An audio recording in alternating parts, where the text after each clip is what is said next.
Hello guys, അപ്പോൾ എല്ലാവർക്കും എൻ്റെ വീഡിയോയിലോട്ട് സ്വാഗതം. ഇന്ന് നമുക്ക് പപ്പായ വെച്ചിട്ടുള്ള ഒരു തോരൻ നോക്കാം.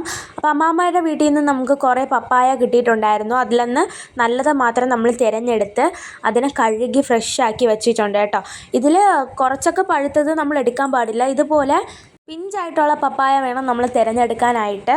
നമ്മൾ രണ്ടെണ്ണമാണ് കേട്ടോ സെലക്ട് ചെയ്തിട്ട് എടുത്തിട്ടുള്ളത്. ഇത് നല്ല ആരോഗ്യപ്രദമായിട്ടുള്ളൊരു ഡിഷാണ്. എല്ലാവരും വീട്ടിൽ ട്രൈ ചെയ്ത് നോക്കുക.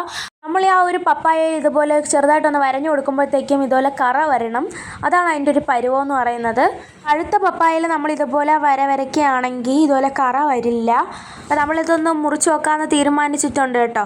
പപ്പായ, കപ്ലങ്ങ, കറുമൂസ, ഓമയ്ക്ക എന്നൊക്കെ പല സ്ഥലത്തിലും ഇതിന് അറിയപ്പെടുന്നുണ്ട്. നമ്മുടെ നാട്ടിൽ ഇവിടെ പപ്പായ എന്നാണ് കേട്ടോ പറയാറ്. പപ്പയ്ക്ക എന്നും പറയും. പിന്നെ മുറിച്ച് നോക്കുമ്പോഴത്തേക്കും നല്ല സ്റ്റാറിൻ്റെ ഒരു ഷേപ്പാണ് കേട്ടോ കിട്ടിയിട്ടുള്ളത്. നമ്മൾ മുറിക്കുമ്പോഴത്തേക്കും അകത്തെ നിറമെല്ലാം വെള്ളയായിരിക്കണം കേട്ടോ. അതാണ് ഇതിൻ്റെ ഒരു പരുവം എന്ന് പറയുന്നത്. ഇപ്പം ആദ്യത്തെ പപ്പായ മുറിച്ച് നോക്കിയതിന് ശേഷം നമ്മൾ രണ്ടാമത്തെ മുറിച്ച് നോക്കി. രണ്ടാമത്തെ പപ്പായയിൽ താഴ്ഭാഗം ഒരുപാട് അത്ര കുഴപ്പമൊന്നും ഇല്ലായിരുന്നു. ഇത് മീതമുള്ള ഭാഗത്തൊക്കെ മഞ്ഞ കളർ അടിച്ചു പോയി. അതായത് അതൊക്കെ മധുരം വെച്ച് തുടങ്ങി. അപ്പോൾ അത് തോരൻ വയ്ക്കാനായിട്ട് പാകമായിട്ടല്ല. അഥവാ അത് തോരൻ വച്ചാലും ആ ഒരു തോരത്തിനൊരു മധുരം നമുക്ക് അനുഭവപ്പെടും. നമ്മൾ സെലക്ട് ചെയ്തിട്ടുള്ള ആ ഒരു പപ്പായയുടെ കുരുവൊക്കെ കളഞ്ഞ് നമ്മൾ നല്ല ഫ്രഷാക്കി. അപ്പോൾ ഇത് നമ്മൾ കുരു എടുത്തതിന് ശേഷം അത് നമ്മൾ പറമ്പിൽ കൊണ്ടിടാറുണ്ട്. ഇതിൽ കറുത്ത കളറ് കുരു മാത്രമേ പൊടിക്കാറുള്ളൂ. ബാക്കിയൊക്കെ പരുവമായിട്ടില്ല. നമ്മൾ സീഡൊക്കെ കളഞ്ഞതിന് ശേഷം നല്ല പ്യുവറായിട്ടുള്ള വെള്ളത്തിൽ കഴുകി എടുക്കുന്നുണ്ട്. ഇതിൻ്റെ പുറത്തും അകത്തും ഒക്കെ ആയിട്ട് ഒരുപാട് കറകളും കാര്യങ്ങളും കാണും. അപ്പോൾ നമ്മൾ കഴുകുമ്പോഴത്തേക്കും അതൊക്കെ പോയി നമുക്കൊരു ഗ്രിപ്പ് കിട്ടും. നമ്മൾ സാധാരണ തേങ്ങ ചിരകും പോലെ നമ്മൾ ഈ ഒരു പപ്പായയും ഇതുപോലെ തന്നെ സൈഡായിട്ട് ചിരകിയെടുക്കണം. എത്ര നൈസാക്കാൻ പറ്റുമോ അത്രത്തോളം നൈസാക്കി നമ്മൾ ചിരകിയെടുക്കണം. ഏകദേശം നമ്മൾ 2 പപ്പായയും നല്ല അടിപൊളിയായിട്ട് തന്നെ ചിരകി എടുത്തിട്ടുണ്ട് കേട്ടോ. ഇതുപോലെ തോട് ഭാഗമായിട്ടുണ്ട്. വേറൊരു പാത്രം നമ്മൾ എടുത്തിട്ട് അതിൽ ശുദ്ധമായിട്ടുള്ള വെള്ളം നമ്മൾ ചേർത്ത് കൊടുക്കണം. അതിലോട്ട് നമ്മൾ 1 സ്പൂൺ ഉപ്പിട്ട് കൊടുക്കുന്നുണ്ട് കേട്ടോ. അതിനുശേഷം നമ്മൾ നേരത്തെ പപ്പായ ചിരകിയതുണ്ടല്ലോ അത് ഇതിലോട്ട് ഇട്ട് കൊടുക്കണം. ഇങ്ങനെ വയ്ക്കുന്നതിൻ്റെ മെയിൻ ഉദ്ദേശം എന്ന് പറയുന്നത് നമ്മൾ ഇതുപോലെ തന്നെ ചിരകി വയ്ക്കുമ്പോഴത്തേക്കും അതിൽ കറയുടെ അംശം വല്ലതും ഉണ്ടെങ്കിൽ മാറാൻ വേണ്ടിയിട്ടാണ് നമ്മളിതുപോലെ ഉപ്പിൽ ഇട്ട് വയ്ക്കുന്നത്. അത് കുറച്ച് നേരം റെസ്റ്റിലിരിക്കുന്ന നേരം കൊണ്ട് നമുക്കിതിൻ്റെ ചേരുവ തയ്യാറാക്കിയെടുക്കാം. അതിന് വേണ്ടി ആവശ്യമായ 3 മുളക് നമ്മൾ ചേർത്ത് കൊടുക്കുന്നുണ്ട്. അതിനുശേഷം 3 വെളുത്തുള്ളി എടുത്ത് ചെറുതായിട്ട് അരിഞ്ഞ് ഇട്ട് കൊടുക്കുന്നുണ്ട്. 1/4 ടീസ്പൂൺ മഞ്ഞൾപ്പൊടി നമ്മൾ ചേർത്ത് കൊടുക്കുന്നുണ്ട്. 1/2 ടീസ്പൂൺ ജീരകവും ആവശ്യത്തിന് ചിരകിയ തേങ്ങയും ഇട്ട് കൊടുക്കണം. നമ്മളിവിടെ അരമുറി തേങ്ങയാണ് കേട്ടോ ചിരകി എടുത്തിട്ടുള്ളത്. അപ്പോൾ എത്രയാണോ ക്വാണ്ടിറ്റി അത്രയും അധികം നമ്മൾ തേങ്ങ എടുക്കുക. അതിനുശേഷം നമ്മൾ നല്ലതുപോലെ ഒന്ന് ഒതുക്കി എടുത്തിട്ടുണ്ട്. നല്ലതുപോലെ കുതിരാൻ വെച്ചിരുന്ന ആ ഒരു പപ്പായ നമ്മൾ നല്ലതുപോലെ സ്ക്യൂസ് ചെയ്തെടുക്കണം.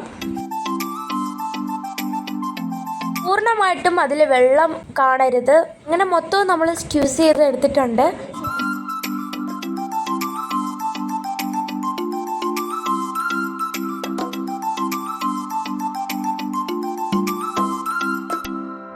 അടുത്ത് നമുക്ക് ടേസ്റ്റി ആയിട്ടുള്ള തോരൻ നമുക്ക് ഉണ്ടാക്കിയെടുക്കാമേ. ഒരു കടായി ചൂടായതിന് ശേഷം അതിലോട്ട് ശുദ്ധമായ വെളിച്ചെണ്ണ ചേർത്ത് കൊടുക്കണം കേട്ടോ. ചൂടായി വരുമ്പോഴത്തേക്കും അതിൽ കുറച്ച് ബബിൾസൊക്കെ വരുന്നുണ്ട്. അപ്പോഴത്തേക്കും ഞാനാണെങ്കിൽ കുറച്ച് കടുക് ഇട്ട് കൊടുക്കുന്നുണ്ട്. നല്ല ചൂടെണ്ണയായതുകൊണ്ട് തന്നെ പെട്ടെന്ന് പൊട്ടി വന്നിട്ടുണ്ട്. അതിലോട്ട് നമ്മൾ ചേർക്കാൻ പോകുന്നത് കുതിർത്ത് വെച്ച ഉഴുന്ന് പരിപ്പാണ് കേട്ടോ. ഓപ്ഷനിലാണ്, ആവശ്യമുള്ളവർക്ക് മാത്രം ഉപയോഗിക്കാം. നമ്മളിപ്പോൾ എന്തായാലും ടേസ്റ്റിന് വേണ്ടിയിട്ട് ഇട്ട് കൊടുത്തിട്ടുണ്ട്. ഈ ഒരു ഉഴുന്ന് പരിപ്പ് നിങ്ങൾക്ക് ചേർക്കണമെന്നുണ്ടെങ്കിൽ നിങ്ങൾ നേരത്തെ അത് കുതിർക്കാനായിട്ട് വെള്ളത്തിൽ ഇട്ട് വയ്ക്കണം. എന്നാൽ ഈ ഒരു പരുവത്തിൽ നമുക്ക് ചേർത്തിട്ട് ഉണ്ടാക്കാനായിട്ട് പറ്റത്തുള്ളൂ. ഈ ഒരു ഉഴുന്ന് ചെറുതായിട്ടൊന്ന് ലൈറ്റ് കളറിലാവുന്നവരേക്കും നമ്മൾ നല്ലതുപോലെ മിക്സ് ആക്കിക്കൊണ്ടിരിക്കണം. ഇപ്പോൾ ഏകദേശം ഒരു ലൈറ്റ് കളറായി വന്നിട്ടുണ്ട്. അപ്പോഴത്തേക്കും നേരത്തെ നമ്മൾ വച്ചിരുന്ന ആ ഒരു സ്ക്യൂസ് ചെയ്തെടുത്ത ആ ഒരു പപ്പായ്ക്ക നമ്മൾ ഇതിലോട്ട് ചേർത്തിട്ട് നമ്മൾ നല്ലതുപോലെ മിക്സ് ആക്കിക്കൊണ്ടിരിക്കണം കേട്ടോ. ഇപ്പോൾ നമ്മൾ ഉപ്പ് ചേർക്കുന്നില്ല, കാരണം ഉപ്പും കൂടെ ഇട്ടിട്ടാണ് നമ്മൾ കുതിരാനായിട്ട് വെച്ചിട്ടുള്ളത്. ഈ ഒരു അവസരത്തിൽ ഉപ്പില്ലാന്ന് നിങ്ങൾക്ക് തോന്നുവാണെങ്കിൽ ചേർത്ത് കൊടുക്കാം. ഇത് പെട്ടെന്ന് വെന്ത് കിട്ടും. അതുകൊണ്ട് തന്നെ നമ്മൾ ലോ ഫ്ലെയിമിൽ ഇട്ടിട്ട് വേണം മിക്സ് ആക്കേണ്ടത്.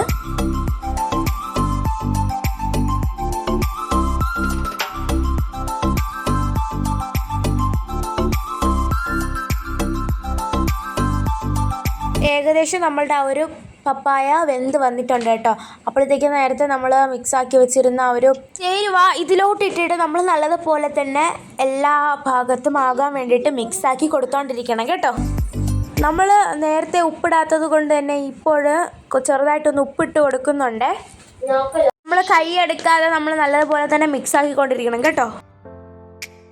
അപ്പോൾ ഗായ്സ്, ഇപ്പോൾ നിങ്ങൾക്ക് കാണുമ്പോൾ മനസ്സിലാവും നല്ലപോലെ വെന്ത് വന്നിട്ടുണ്ടെന്ന് കണ്ടോ. അപ്പോൾ അതിൻ്റെ ഒരു വെള്ളം അംശമൊക്കെ പോയിട്ട് നല്ലതുപോലെ വന്നിട്ടുണ്ട്. ഇതാണ് അതിൻ്റെ ഒരു പരുവമെന്ന് പറയുന്നത്. നമ്മളുടെ സൂപ്പർ ടേസ്റ്റി ആയിട്ടുള്ള പപ്പായ തോരൻ ഇവിടെ റെഡി ആയിട്ടുണ്ട്. നിങ്ങളെല്ലാവരും വീട്ടിൽ ട്രൈ ചെയ്ത് നോക്കണേ. ഇത് വയറിൻ്റെ പ്രശ്നങ്ങൾക്കെല്ലാം പരിഹാരമാണ്. എല്ലാവർക്കും എൻ്റെ വീഡിയോ ഇഷ്ടപ്പെട്ടെന്ന് വിചാരിക്കുന്നു. Thank you for watching.